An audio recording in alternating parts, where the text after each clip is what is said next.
আজ আরাফার দিন, আরাফার রাত। দোয়াটা ভুলেও যদি মুখ থেকে বের হয়ে যায় তো জেনে রাখবেন আল্লাহর জান্নাত আপনার জন্য প্রস্তুত হচ্ছে, হবে, জান্নাত রেডি থাকবে। দর্শক, দোয়াটা এতটাই পাওয়ারফুল যে আল্লামা আজিজুল হক রহমতুল্লাহ আলাই বলে গিয়েছেন, লিখে গিয়েছেন যে এটা যেই পড়বে সে তার সকল গুনাহ থেকে মোচন পাবে, রক্ষা পাবে।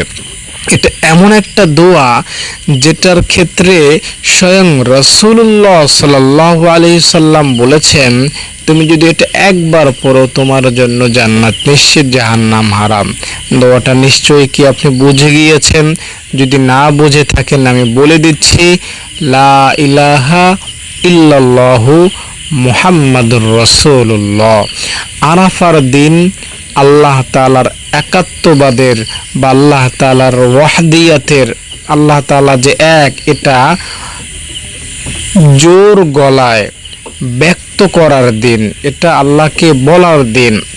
হাজিরা দেখবেন আল্লাহকে একটা কথা বারবার বলে, লাব্বাইক আল্লাহুম্মা লাব্বাইক লা শারীকা লাকা লাব্বাইক। এই কথার মানে কি? আল্লাহ তোমাকে আমরা রব হিসাবে মেনে নিয়েছি, কোনো শরীক তোমার নাই। লা ইলাহা ইল্লাল্লাহ মুহাম্মাদুর রাসূলুল্লাহর মানে হলো আল্লাহ তোমাকে মেনে নিয়েছি, তুমি ছাড়া কোনো ইলাহ আমরা মানি না। তো আরাফার দিনে, আজকে আরাফার রাতে যদি এই দোয়াটা লা ইলাহা ইল্লাল্লাহ বাক্যটা, কালিমাটা পড়তে পারেন, আপনার গুনাহ মাফ হবে।